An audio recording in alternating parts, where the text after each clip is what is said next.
Monsieur le Président Aïe, secrétaire général de l'IDPS Tshisekedi, Madame la Présidente nationale de la Ligue des femmes de l'IDPS Tshisekedi ici représentée, Madame la coordonnatrice du caucus Grand Équateur IDPS Tshisekedi, chers cadres, combattantes et combattants du parti, Mesdames et Messieurs, en vos titres et qualités respectifs. En ces jours solennels, marquant la clôture du mois de mars, consacré à la promotion et la défense des droits des femmes, nous, cadres et combattantes de l'IDPS Tshisekedi, caucus du Grand Équateur, prenons la parole avec responsabilité et conviction politique. Oui, conviction politique, car la question de la femme n'est pas un simple thème de circonstance. Elle est au cœur du combat que mène l'IDPS Tshisekedi, notre cher parti, depuis sa création, celui de la justice, de l'égalité et de la dignité pour tous. Permettez-nous, avant toute chose, de rendre grâce à Dieu, Créateur des cieux et de la terre, Maître des temps et des circonstances, pour nous avoir réunis en ce lieu pour une cause aussi noble. À tout Seigneur, tout honneur, nous rendons un hommage le plus déférent à son Excellence Félix Antoine Tshisekedi Tshilombo, président de la République, chef de l'État,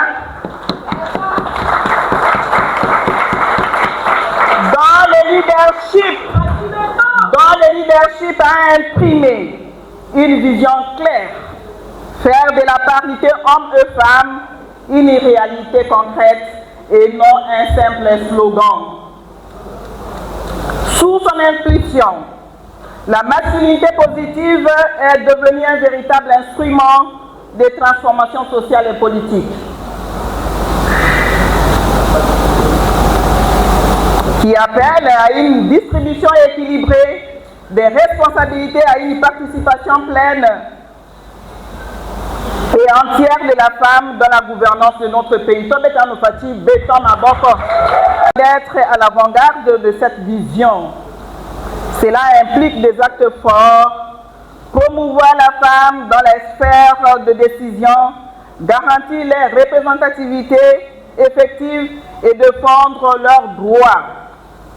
Chers cadres et combattantes, la femme congolaise ne doit pas être simplement célébrée, elle doit être positionnée, responsabilisée et protégée.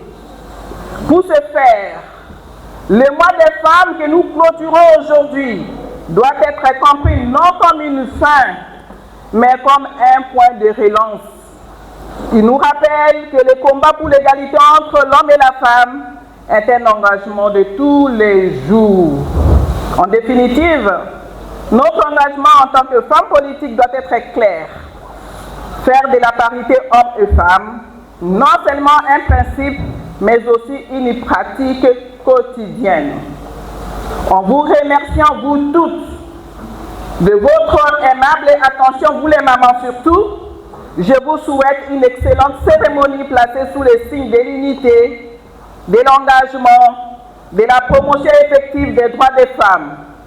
Que vive la République démocratique du Congo et son président, que vive l'IDPS, notre cher parti, que vive le caucus Grand Équateur IDPS. Je vous remercie.